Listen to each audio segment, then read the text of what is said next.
السلام علیکم ورحمۃ اللہ وبرکاتہ. ان الحمد لله نحمده ونستعينه ونستغفره ونعوذ بالله من شرور انفسنا ومن سيئات اعمالنا. من يهده الله فلا مضل له ومن يضلل فلا هادي له. واشهد ان لا اله الا الله وحده لا شريك له وأشهد أن محمدا عبده ورسوله.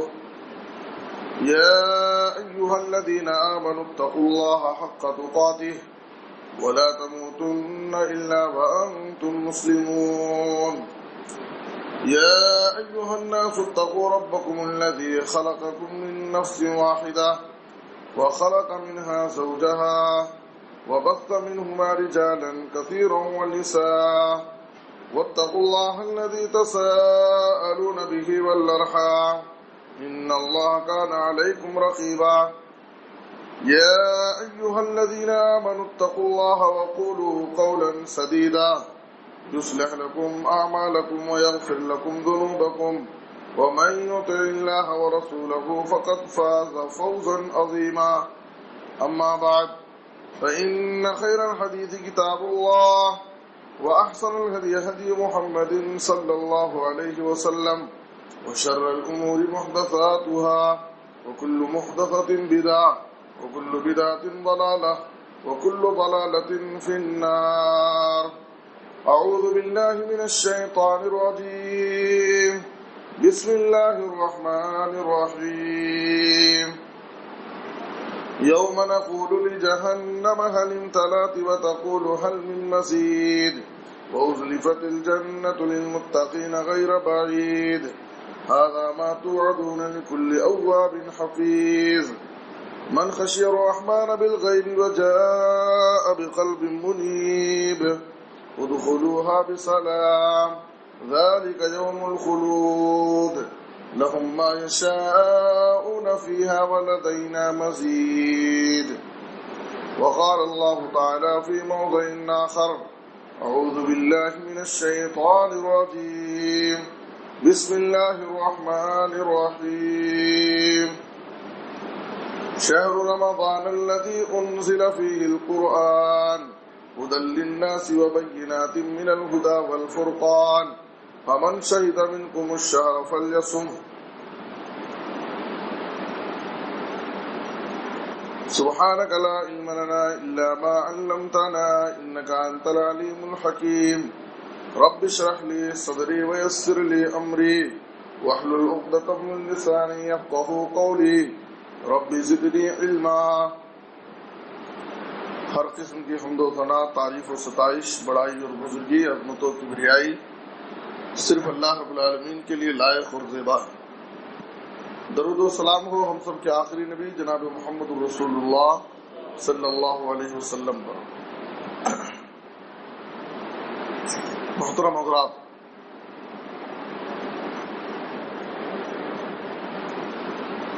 آج خطبہ جمعہ کا موضوع ہے ماہ رمضان اور قرآن.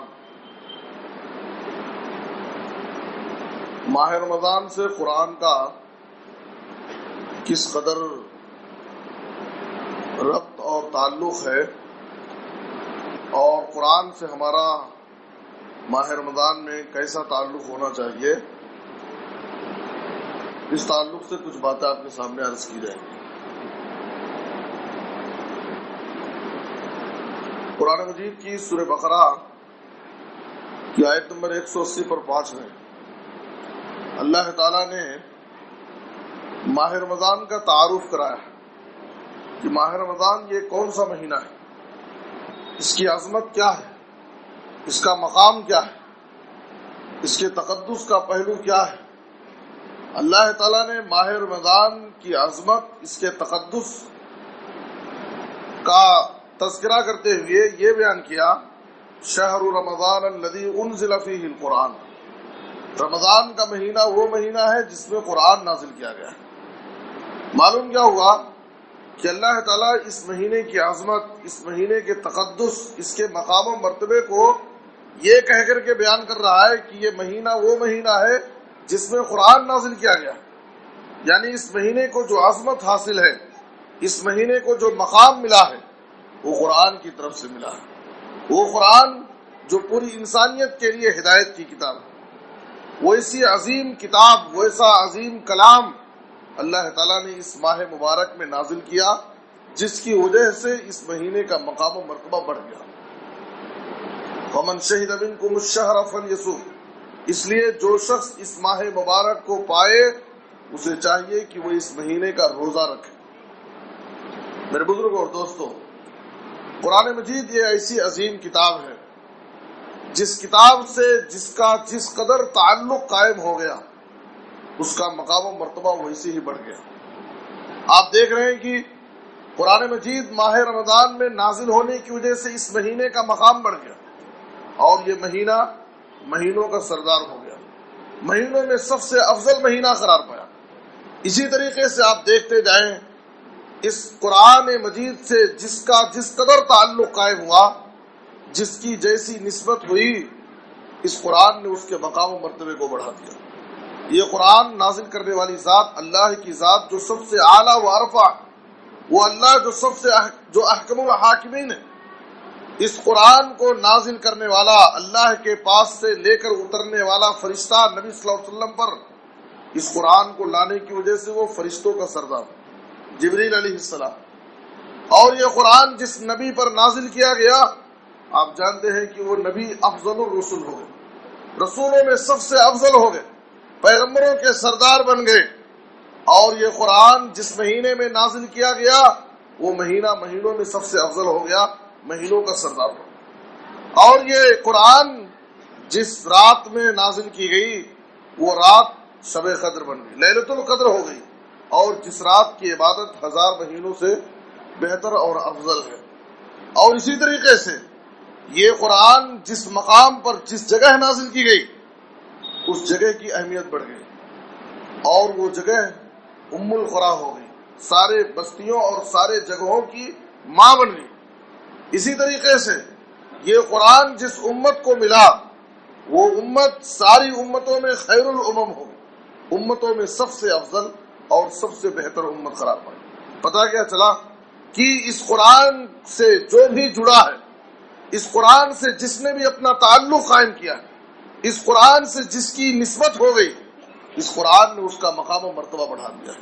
اس لیے ہم مسلمان اگر چاہتے ہیں کہ ہماری عظمت، ہماری شان، ہمارا مقام و مرتبہ بحال ہو، تو ہمیں چاہیے کہ ہم اس قرآن سے جڑیں، اس قرآن سے اپنا تعلق قائم کریں۔ اللہ تعالیٰ اس قرآن کے ذریعے ہمیں دنیا میں بھی عزت، سربلندی اور سرخروئی عطا کرے گا، اور آخرت میں بھی اس قرآن کے ذریعے ہمیں نجات ملے گی اور ہمیں کامیابی حاصل ہوگی۔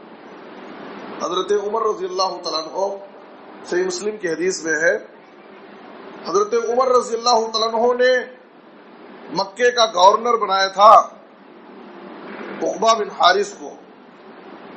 ایک دن حضرت عمر جا رہے ہیں، راستے میں مقام عصفان میں عقبہ بن حارث سے ان کی ملاقات ہو جاتی، دیکھ کر تعجب میں پڑ گئے کہ جن کو میں نے مکے کا گورنر بنایا ہے، وہ یہاں عصفان میں کیوں نظر آ رہے ہیں؟ آخر کیا بات ہے؟ پوچھا کیا وجہ ہے، اور تم نے اپنے پیچھے مکے کا گورنر آخر کس کو بنایا؟ تو کہا کہ ابن ابزہ، میں نے ابن ابزہ کو مکہ کا گورنر بنایا ہے، ان کو اپنا نائب بنا کر کے میں آیا۔ کہا کہ ابن ابزہ یہ کون ہے؟ کہا مولم من موالینا، یہ ہمارے غلاموں میں سے ایک غلام ہے۔ حضرت عمر وقتی طور پر جذبات میں آ گئے، غصے میں آ گئے کہ تم نے ایک غلام کو مکے کا گورنر بنا دیا۔ کہا کہ وہ بظاہر تو ایک غلام ہے، لیکن انہ قارئ لکتاب اللہ وانہ عالم بالفرائض، ہے تو وہ ایک غلام لیکن قرآن مجید کا وہ قاری ہے، وہ قرآن کا قاری ہے اور فرائض کا عالم ہے، وہ حافظ اور عالم ہے، اس لیے میں نے اس کو مکہ کی گورنری عطا کر دی۔ حضرت عمر سنتے ہی خوش ہو گئے اور کہا سچ کہا نبی صادق المصدوق نے، ان اللہ یرفع بهذا الکتاب اقواما ویضع به آخرین، اللہ تعالیٰ اس کتاب عزیز کے ذریعے کچھ قوموں کو عزت اور بلندی دے گا، اور اسی کتاب کے ذریعے کچھ لوگوں کو ذلیل و رسوا کر دے گا۔ ذلت و رسوائی کے گڑھے میں اتار دے گا۔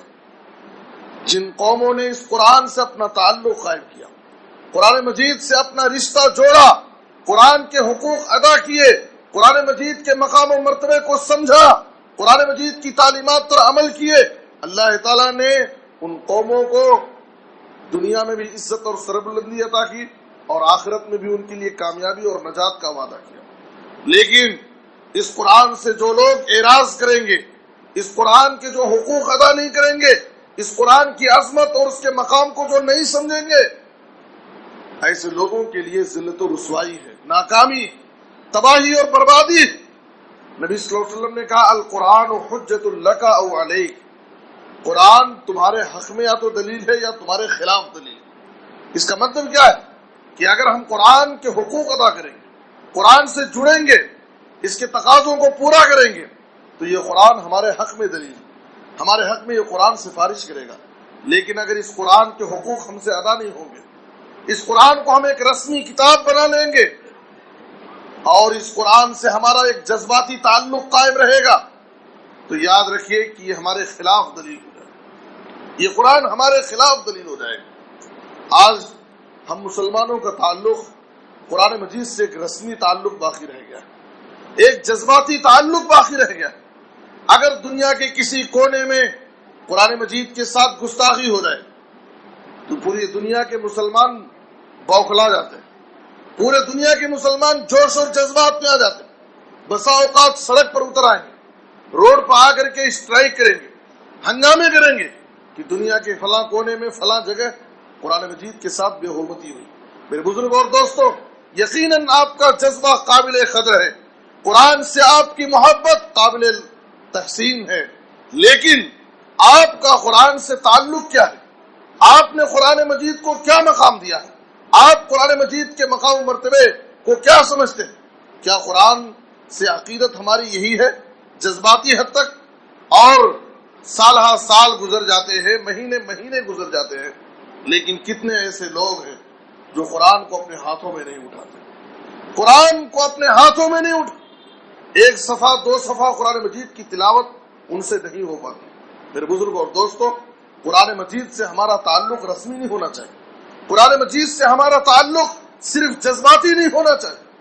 آج کتنے ایسے مسلمان ہیں جو صبح سویرے 10 صفحے 12 صفحے پر مشتمل اخبار بڑی پابندی کے ساتھ، بڑے اہتمام کے ساتھ، بڑے غور و فکر کے ساتھ پڑھتے ہیں، بلکہ کچھ لوگوں کا حال یہ ہے کہ اگر ہر دن کا پیپر اگر نہ پڑھیں تو ان کو سکون ہی نہیں ہوتا، یہ ان کی زندگی کی عادت بن گئی۔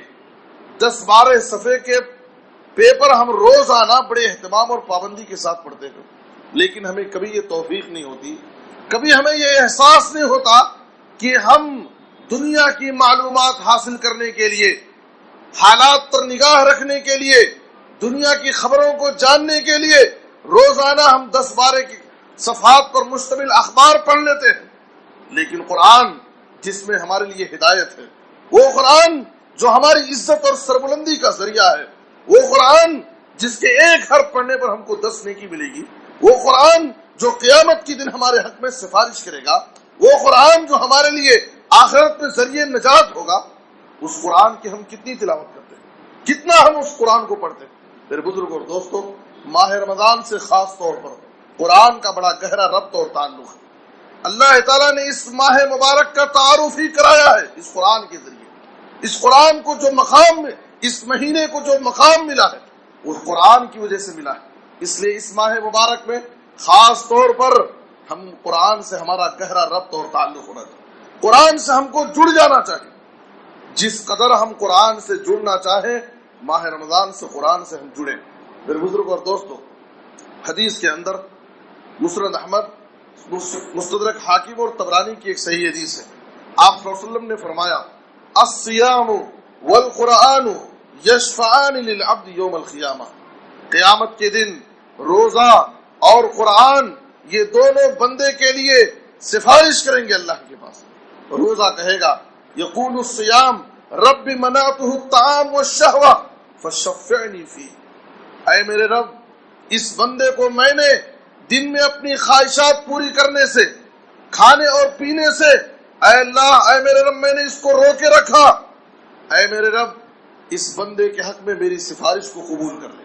روزہ قیامت کے دن روزے دار کے حق میں سفارش کرے گا، اور قرآن کہے گا اللہ سے سفارش کرتے ہوئے رب منعتہ النوم باللیل، اے اللہ، اے میرے رب میں نے اس کو راتوں میں سونے سے روکے رکھا، رات میں یہ قیام اللیل کرتا تھا، نماز تراویح میں آ کر کے قرآن پڑھتا تھا، قرآن سنتا تھا، اے اللہ اس بندے کے حق میں قرآن مجید، اے اللہ اس بندے کے حق میں تو میری سفارش کو قبول کر۔ وہ بندہ، وہ انسان جو اپنے گناہوں کی وجہ سے جہنم میں جا رہا ہو، روزے کی سفارش سے، قرآن مجید کی سفارش سے اس بندے کی مغفرت ہو جائے گی اور اسے جنت میں داخل کر دیا جائے گا۔ میرے بزرگ اور دوستو، قیامت کے دن سفارش حاصل ہونا، رب کے پاس سفارش ملنا، یہ کوئی معمولی بات نہیں، یہ بہت بڑی سعادت ہے۔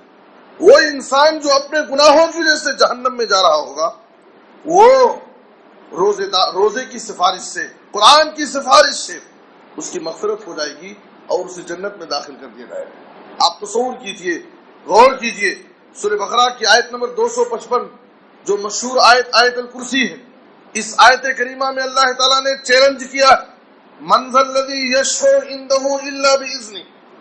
کفار و مشرکین کا یہ عقیدہ تھا اپنے معبودوں کے تعلق سے کہ یہ ہمارے معبود قیامت کے دن رب کے پاس ہمارے لیے سفارش کر دیں گے۔ اللہ تعالیٰ نے چیلنج کرتے ہوئے کہا، من ذا الذی یشفع عندہ الا باذنہ، کون ہے جو رب کے پاس اس کی اجازت، اس کی مرضی کے بغیر سفارش کرتا؟ دنیا میں بڑے سے بڑے ولی اللہ، بڑے سے بڑے لوگوں نے اپنی سفارش کا وعدہ کیا اپنے مریدوں سے، تم میری بیعت کر لو، میرے عقیدت مند بن جاؤ، میں تمہارے حق میں سفارش کر دوں، میری سفارش سے تمہاری مغفرت ہو جائے گی۔ اللہ چیلنج کرتا ہے، کون ہے جو رب کے پاس قیامت کے دن اس کی اجازت اور مرضی کے بغیر سفارش کرتا؟ اللہ تعالیٰ کی اجازت نہ ہو، رب العالمین جس کو اجازت نہیں دے گا، رب کی اجازت اور مرضی کے بغیر قیامت کے دن کوئی بھی سفارش نہیں کر سکتا ہے۔ سورہ نجم کی آیت نمبر 26 میں اللہ تعالیٰ نے کہا، وَكَم مِّن مَلَكٍ فِي السَّمَاوَاتِ لَا تُغْنِي شَفَاعَتُهُمْ شَيْئًا إِلَّا مِن بَعْدِ أَن يَأْذَنَ اللَّهُ لِمَن يَشَاءُ وَيَرْضَىٰ۔ آسمان میں کتنے فرشتے ہیں، وہ فرشتے جو ہمیشہ اللہ کی تسبیح، اس کی تعریف بیان کرنے میں لگے ہوئے، وہ فرشتے جو کبھی اللہ کی کسی بھی حکم کی نافرمانی نہیں کرتے۔ آسمان کے یہ مقرب فرشتے بھی قیامت کے دن رب کی اجازت اور مرضی کے بغیر سفارش کرنے کی طاقت نہیں رکھے۔ اللہ تعالیٰ نے فرمایا، میرے بزرگوں اور دوستو، ذرا آپ تصور کیجئے حدیث شفاعت پر، جس میں قیامت کے دن کی سختی، جبکہ سورج سر کے اوپر ہوگا، سورج آگ کے گولے برسا رہا ہوگا، سارے لوگ پسینے میں ڈوبے ہوں گے، پریشان ہوں گے۔ آج سورج لاکھوں میل کی دوری پر ہے، کروڑوں میل کی دوری پر ہے، قیامت کے دن سورج ہمارے بالکل 1 میل کی دوری پر ہوگا، سارے لوگ پریشانی کے عالم میں ہوں گے، ابھی حساب و کتاب نہیں ہوا ہوگا۔ لوگ آدم علیہ السلام کے پاس جائیں گے اور کہیں گے کہ اپنے رب کے پاس ہمارے حق میں سفارش کر دو کہ اللہ ہمارا حساب و کتاب لے لے۔ آپ غور کیجئے، آدم علیہ السلام کی تعریفیں کریں گے، اللہ تعالیٰ نے آپ کو اپنے ہاتھ سے پیدا کیا، آپ کی خصوصیت، آپ ہمارے حق میں سفارش کر دیجئے۔ آدم علیہ السلام کہیں گے، اپنا دامن چھڑائیں گے اور کہیں گے، ان ربی قد غضب اليوم غضبا لم یغضب قبلہ ولن یغضب بعدہ مثلہ۔ آج تو میرا رب اتنے سخت غصے اور غضب میں ہے کہ اتنا غصہ نہ کبھی ہوا تھا، نہ آئندہ کبھی ہوگا۔ رب کے اس غضب اور جلال کے سامنے میری کیا ہمت کہ میں تمہارے حق میں سفارش کروں، مجھے تو اپنی فکر لگی ہوئی ہے۔ لوگ کہیں گے آدم علیہ السلام، جاؤ ابراہیم علیہ السلام کے پاس، ابراہیم اللہ کے خلیل ہیں، وہ تمہارے حق میں سفارش کر سکتے ہیں۔ ابراہیم علیہ السلام کے پاس جائیں گے، ابراہیم علیہ السلام کا مقام و مرتبہ بیان کریں گے اور کہیں گے کہ آپ ہمارے حق میں رب کے پاس سفارش کر دیجئے۔ ابراہیم علیہ السلام اپنا دامن چھڑائیں گے اور کہیں گے، آج میرا رب بڑے غضب اور جلال میں، رب کی اس غضب اور جلال کے سامنے میری کیا مجال کہ میں تمہارے لیے سفارش کروں۔ ابراہیم علیہ السلام نوح علیہ السلام کے پاس بھیجیں گے، نوح علیہ السلام موسیٰ علیہ السلام کے پاس بھیجیں گے، آدم علیہ السلام نوح علیہ السلام کے پاس بھیجیں گے، نوح علیہ السلام ابراہیم علیہ السلام کے پاس بھیجیں گے، ابراہیم علیہ السلام موسیٰ علیہ السلام کے پاس بھیجیں گے، موسیٰ علیہ السلام عیسیٰ علیہ السلام کے پاس بھیجیں گے، عیسیٰ علیہ السلام ہمارے آخری نبی جناب محمد الرسول اللہ صلی اللہ علیہ وسلم کے پاس بھیجیں گے۔ میرے بزرگوں اور دوستوں، آپ تصور کیجئے یہ بڑے بڑے پیغمبر قیامت کے دن لوگوں کے حق میں سفارش کرنے سے انکار کرتے ہیں اور سفارش کرنے کے لیے تیار نہیں ہوں گے۔ آج ہم جو روزہ رکھ رہے ہیں، یہ روزہ کل قیامت کے دن روزے دار کے حق میں سفارش کرے گا۔ روزے کی سفارش سے روزے دار کی مغفرت ہو جائے گی۔ قرآن مجید کی تلاوت کرنے والے، قرآن مجید کو پڑھنے اور پڑھانے والے کے حق میں قیامت کے دن قرآن سفارش کرے گا۔ قرآن کی سفارش سے اس بندے کی مغفرت ہو جائے گی۔ اس لیے میرے بزرگوں اور دوستوں، اس حدیث میں بھی آپ غور کیجئے۔ اس حدیث میں نبی صلی اللہ علیہ وسلم نے الصیام والقرآن، روزے کے ساتھ قرآن کا تذکرہ کیا۔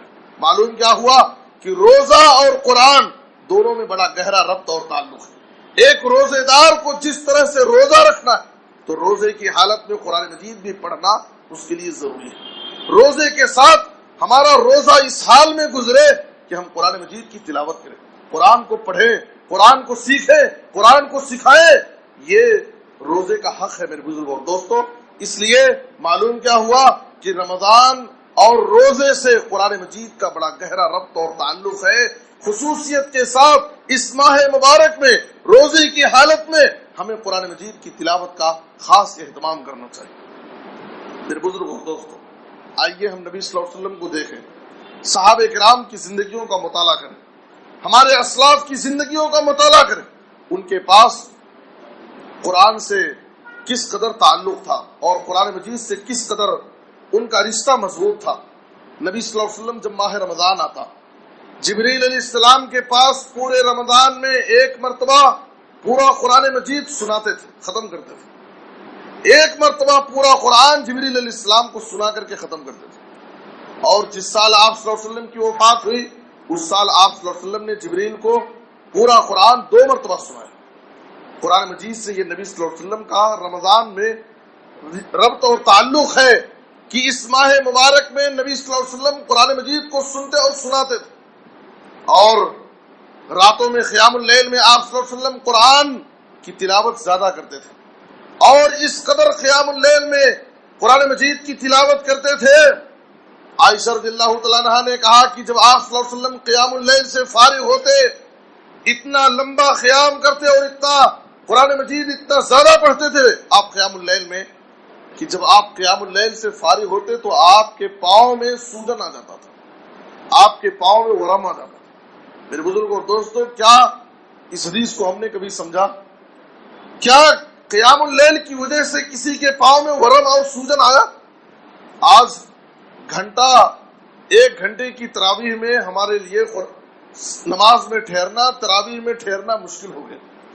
حضرت حذیفہ رضی اللہ عنہ کہتے ہیں کہ ایک رات قیام اللیل میں نبی صلی اللہ علیہ وسلم کے ساتھ ٹھہر گیا قیام اللیل کے لیے۔ آپ صلی اللہ علیہ وسلم نے سورہ بقرہ کی تلاوت شروع کر دی۔ میں نے سوچا، دل ہی دل میں سوچ رہا ہوں کہ شاید آپ قرآن سورہ بقرہ کی 100 آیتیں پڑھ کر کے آپ رکوع کریں گے۔ 100 آیت پڑھنے کے بعد آپ اور آگے بڑھ گئے۔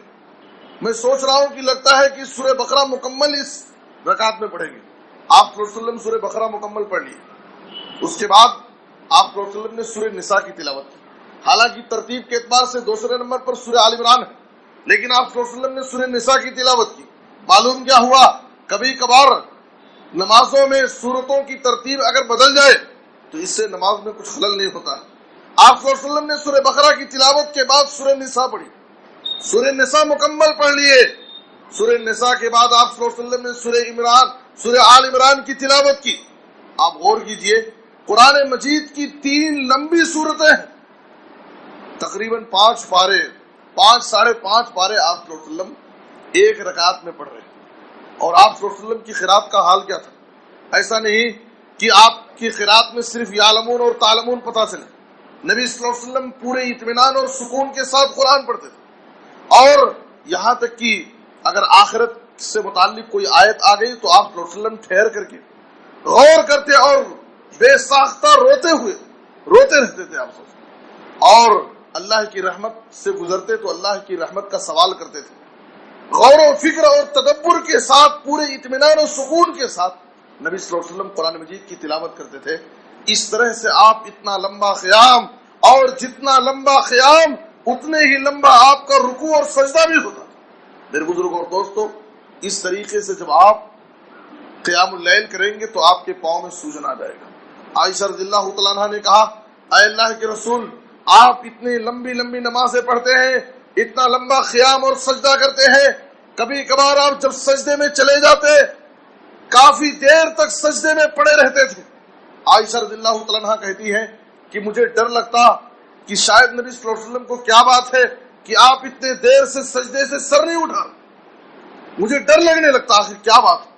میرے بزرگوں اور دوستو، اس طرح سے عائشہ رضی اللہ تعالیٰ عنہا نے کہا، اللہ کے رسول اتنی لمبی لمبی نمازیں آپ کیوں پڑھتے؟ آپ صلی اللہ علیہ وسلم نے کہا، افلا اکون عبدا شکورا، اے عائشہ، اگر اللہ تعالیٰ نے میرے اگلے اور پچھلے سارے گناہوں کو معاف کر دیا، یہ اللہ کا میرے اوپر انعام اور احسان ہے. اللہ کی اس انعام و احسان کے شکر گزاری میں اللہ کی اتنی عبادت کرتا ہوں. اللہ کا شکر گزار بندہ میں بننا چاہتا ہوں. میرے بزرگوں اور دوستو، ہمیں چاہیے کہ قرآن مجید سے خاص طور پر ماہ رمضان میں اپنا تعلق مضبوط کریں. نبی صلی اللہ علیہ وسلم دن میں قرآن پڑھتے تھے، راتوں میں قیام اللیل میں تراویح میں لمبا لمبا قیام کر کے آپ صلی اللہ علیہ وسلم قرآن مجید کی تلاوت کرتے تھے. اسی طریقے سے عبداللہ بن عمرو بن عاص رضی اللہ تعالیٰ عنہ کے بارے میں آتا ہے. عبداللہ بن عمرو بن عاص ایک نوجوان صحابی، انہوں نے قرآن مجید پورا حفظ کر لیا، پورا قرآن مجید حفظ کر لیے، اور پوری رات ختم ہونے تک قرآن مجید کی تلاوت ختم کر لیتے تھے. ایک رات میں مکمل قرآن پڑھ لیتے تھے. نبی صلی اللہ علیہ وسلم کو پتا چلا کہ عبداللہ بن عمرو بن عاص پوری رات بھر قرآن پڑھ کر کے قرآن ختم کر لیتے ہیں. آپ صلی اللہ علیہ وسلم نے انہیں بلایا اور کہا کہ مجھے پتا چلا ہے کہ تم ہر رات قرآن کی تلاوت، قرآن ختم کرتے ہو. کہا اللہ کے رسول، ہاں میں ایسا کرتا ہوں. نبی صلی اللہ علیہ وسلم نے کہا، ایسا مت کرو، ابھی نوجوان ہو، صحت ہے، طاقت ہے، تم قرآن اتنا زیادہ پڑھ لیتے ہو، پوری رات جاگ جاتے ہو، لیکن جب تمہاری زندگی لمبی ہوگی، بڑھاپے کی عمر میں پہنچو گے تو تم اس کی طاقت نہیں رکھو. اور اللہ تعالیٰ کو وہ عبادت پسند ہے جو عبادت انسان پابندی کے ساتھ مسلسل کرتا رہے. اس لیے میری خواہش ہے، میں چاہتا ہوں کہ تم اور کم کر لو، تم 20 دن میں قرآن ختم، ایک مہینے میں قرآن ختم کرو. نبی صلی اللہ علیہ وسلم نے کہا، ایک رات میں نہیں بلکہ آپ صلی اللہ علیہ وسلم نے کہا کہ ایک مہینے میں قرآن ختم کرو. عبداللہ بن عمرو بن عاص نے کہا، اللہ کے رسول میں نوجوان طاقتور صحابی ہوں، مجھے اور زیادہ قرآن پڑھنے کا موقع دیجیے، مجھے اجازت دیجیے، اور جلدی میں قرآن ختم کرنا چاہتا ہوں. نبی صلی اللہ علیہ وسلم نے کہا کہ ٹھیک ہے، 20 دن میں قرآن ختم. عبداللہ بن عمرو بن عاص نے کہا، اللہ کے رسول میں اور جلدی قرآن ختم کرنا چاہتا ہوں، اور زیادہ قرآن پڑھنا چاہتا ہوں. آپ صلی اللہ علیہ وسلم نے کہا کہ ٹھیک ہے، 10 دن میں قرآن ختم. عبداللہ بن عمرو بن عاص نے کہا، اللہ کے رسول اور زیادہ مجھے قرآن پڑھنے کی خواہش ہے. آپ صلی اللہ علیہ وسلم نے کہا کہ ٹھیک ہے، 7 دن میں قرآن ختم کرو، اور اس پر زیادہ مت کرو، 7 دن میں قرآن ختم کرو.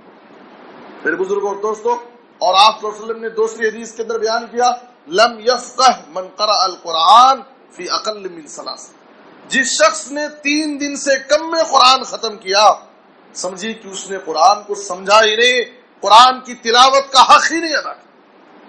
میرے بزرگوں اور دوستو، پتا کیا چلا، عبداللہ بن عمرو بن عاص صحابی رسول کا قرآن پڑھنے کا جذبہ کیسا، ایسے صحابہ کہ ان کو منع کرنا پڑتا تھا بلا کر کے کہ اتنا زیادہ عبادت مت کرو، اتنا زیادہ قرآن مت ختم کرو، اتنا زیادہ قرآن مت پڑھو. آپ صلی اللہ علیہ وسلم بلا کر کے ان کو منع کرتے تھے. آج نوجوانوں کا، یہ ایک نوجوان صحابی کا جذبہ ہے جو آپ نے دیکھا. آج ہمارے نوجوانوں کا قرآن سے کیسا تعلق ہے، آج ہمارے نوجوان قرآن کو کتنا پڑھ رہے ہیں. میرے بزرگوں اور دوستو، آج نوجوانوں کا حال یہ ہے کہ آج دنیا کے بارے میں بڑی بڑی باتیں کرتے ہیں، فلمی دنیا ہو، کرکٹ کی دنیا ہو، بڑے بڑے ریکارڈ یاد رکھتے ہیں اور بڑی بڑی باتیں یاد کرتے ہیں. لیکن میرے بزرگوں اور دوستو، آج ہمارے پاس قرآن مجید کی تلاوت کا کوئی اہتمام نہیں. ہمارے نوجوانوں کا قرآن سے بہت کم تعلق ہے، الا ماشاء اللہ. ضرورت اس بات کی، قرآن مجید کو ہاتھوں میں اٹھاؤ، قرآن کی تلاوت کرو، قرآن کے مقام و مرتبے کو سمجھو. خاص طور پر یہ مہینہ آیا ہے، قرآن سے ہمارا تعلق جوڑنے کے لیے کتنے ایسے لوگ ہیں جو بڑی آسانی کے ساتھ یہ عذر پیش کر دیتے ہیں کہ مجھے قرآن پڑھنا نہیں آتا، میں قرآن نہیں پڑھنا جانتا۔ میرے بزرگ اور دوستو، آخر کب تک یہ عذر اور یہ بہانہ چلتا رہے گا؟ زندگی میں کئی ایسے کام ہم کرتے ہیں جو ہم نے بچپن میں نہیں سیکھا تھا۔ آج ہمارے نوجوان جو موبائل فون استعمال کر رہے ہیں، کیا اس موبائل فون کا تصور ان کے بچپن میں تھا؟ کیا وہ اس کو استعمال کیے اور سیکھے تھے؟ آج ہمارے نوجوان جو گاڑیاں چلا رہے ہیں، کیا ان گاڑیوں کا تصور ان کے بچپن میں تھا؟ بہت سارے ایسے کام جو بچپن میں ہم نے سوچا بھی نہیں تھا، آج ہماری زندگیوں میں اس کا استعمال کر رہے ہیں۔ دنیا کے بڑے سے بڑے کام، مشکل سے مشکل کام ہم بڑی آسانی سے کر لیتے ہیں، لیکن جب دین کی بات آتی ہے، قرآن سیکھنے کی بات آتی ہے، دین سیکھنے کی بات آتی ہے، دعائیں یاد کرنے کی بات آتی ہے، تو ہم بڑی آسانی سے کہہ لیتے ہیں کہ ہم نے بچپن میں نہیں سیکھا تھا، ہم کو قرآن پڑھنا نہیں آتا، ہم کو دعائیں یاد نہیں۔ میرے بزرگ اور دوستو، ہمیں کوشش کرنا چاہیے، ہمیں سیکھنے کا جذبہ اپنے دل میں پیدا کرنا چاہیے۔ یاد رکھیں کہ اللہ تعالیٰ اس قرآن کو بہت آسان بنایا ہے ان لوگوں کے لیے جو اس سے نصیحت حاصل کرنا چاہیے۔ وَلَقَدْ يَسَّرْنَا الْقُرْآنَ لِلذِّكْرِ فَهَلْ مِن مُدَّكِرٍ۔ سورہ قمر میں اللہ تعالیٰ نے کئی بار اس آیت کو دہرایا ہے کہ ہم نے اس قرآن کو بہت آسان بنایا ہے نصیحت کے لیے۔ ہے کوئی جو اس قرآن سے قریب ہو، اس قرآن سے اپنا تعلق جوڑے، اس قرآن کو میں ان لوگوں کے لیے بہت آسان کر دیا ہوں۔ میرے بزرگ اور دوستو، اسلاف میں، محدثین اور ائمہ میں اگر آپ دیکھیں گے، امام احمد بن حنبل کے بارے میں آتا ہے کہ جب وہ معمول طور پر ہفتے میں ایک بار قرآن مجید کی تلاوت ختم کرتے تھے، امام احمد بن حنبل، لیکن جب ماہ رمضان آتا تو ہفتے میں 2 مرتبہ قرآن مجید ختم کرتے تھے۔ یہ ان کے ہاں قرآن مجید کی تلاوت کا اہتمام ماہ رمضان میں تھا۔ امام مالک رحمۃ اللہ علیہ کی سیرت میں لکھا ہے کہ جیسے ہی ماہ رمضان آتا، وہ درس و تدریس اور ساری چیزوں کو چھوڑ کر کے قرآن مجید کی تلاوت کے پیچھے لگ جاتے تھے اور کہتے کہ رمضان یہ قرآن کا مہینہ ہے، قرآن کی تلاوت کا مہینہ ہے، اور اس مہینے میں اس کے علاوہ میں کوئی دوسرا کام نہیں کر سکتا، قرآن کی تلاوت کے پیچھے لگ جاتے ہیں۔ امام زہری رحمۃ اللہ علیہ کے بارے میں لکھا ہے کہ امام زہری جیسے ہی ماہ رمضان شروع ہوتا کہتے انما ہوا تلاوت القرآن و اطعام الطعام، ماہ رمضان تو قرآن کی تلاوت کا مہینہ ہے اور لوگوں کو کھانا کھلانے کا مہینہ، غریب اور مسکینوں کو کھانا کھلایا جائے۔ یہ ماہ رمضان میں یہ چیز اللہ کو بہت پسند ہے۔ یہ امام زہری رحمۃ اللہ علیہ کا خیال تھا۔ میرے بزرگ اور دوستو، اور بھی اسلاف کی زندگیوں میں بہت ساری باتیں لکھی ہیں۔ میں آپ سے عرض یہ کرنا چاہتا ہوں کہ ماہ رمضان سے قرآن سے بڑا گہرا ربط اور تعلق ہے۔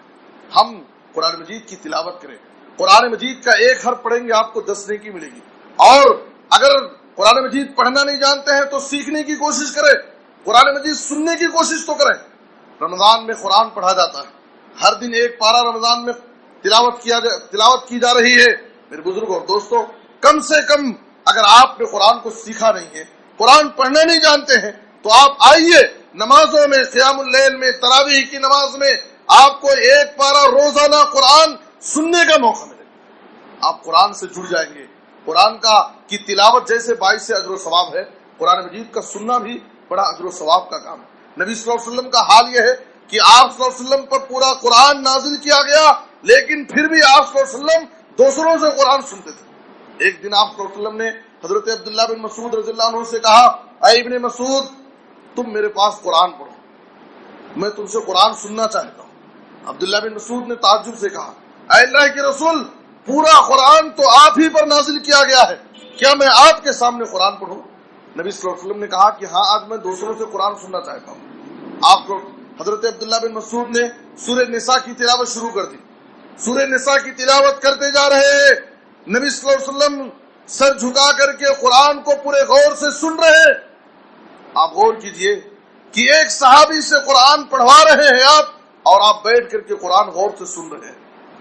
جب عبداللہ بن مسعود اس آیت تک پہنچے، فَكَيْفَ إِذَا جِئْنَا مِن كُلِّ أُمَّةٍ بِشَهِيدٍ وَجِئْنَا بِكَ عَلَى هَؤُلَاءِ شَهِيدًا، اس آیت کے اندر قیامت کے دن آپ کی ایک اہم ذمہ داری کی یاد دلائی گئی ہے۔ آپ صلی اللہ علیہ وسلم اس آیت کو سنے تو آپ صلی اللہ علیہ وسلم بے ساختہ رونے لگے۔ آپ کی آنکھوں سے آنسو جاری ہو گئے اور آپ صلی اللہ علیہ وسلم کو قابو نہیں رہا. آپ صلی اللہ علیہ وسلم نے عبداللہ بن مسعود سے کہا امسک، اور بعض روایتوں میں ہے کہا حسبک، اے ابن مسعود بس کرو، ٹھہر جاؤ.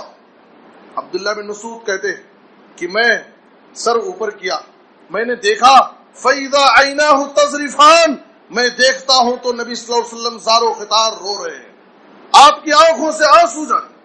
اس طریقے سے آپ قرآن کو سنتے تھے غور و فکر کے ساتھ کہ اس قرآن ہم سے کیا مخاطب ہے، قرآن ہمیں کیا پیغام دے رہا، قرآن میں ہم سے کیا کہا جا رہا ہے.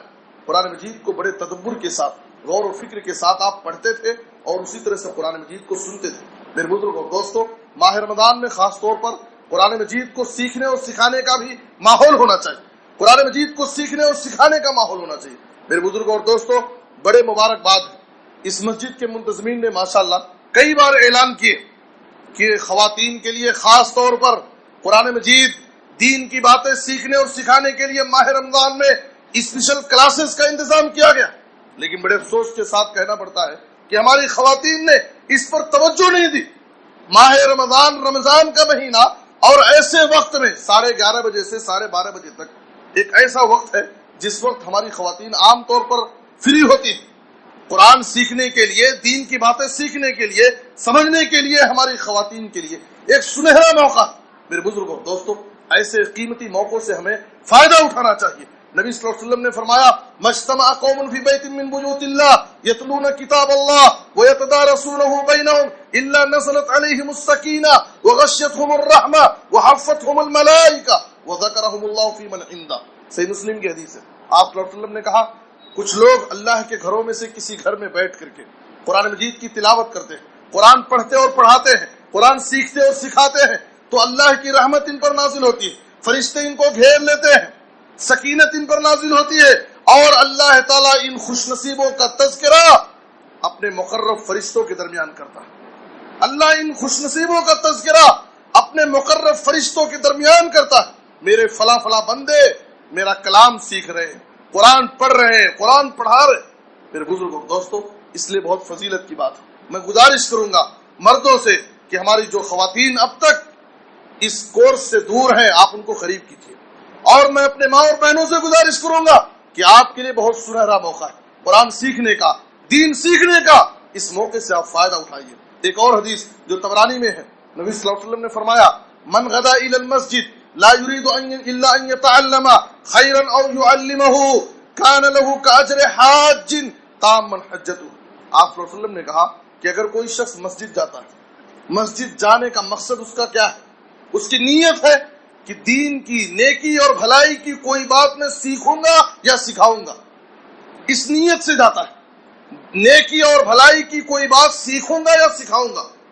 اس نیت سے اگر کوئی شخص مسجد آتا ہے تو اس کا مقام کیا ہے، اس کی فضیلت کیا ہے؟ میرے بزرگوں اور دوستوں، آپ صلی اللہ علیہ وسلم نے کہا ایسے شخص کو جو اس نیت سے مسجد آئے کہ نیکی اور بھلائی کی کوئی بات سیکھے گا یا سکھائے گا، تو اللہ تعالیٰ ایسے شخص کو مکمل حج کا اجر و ثواب دے.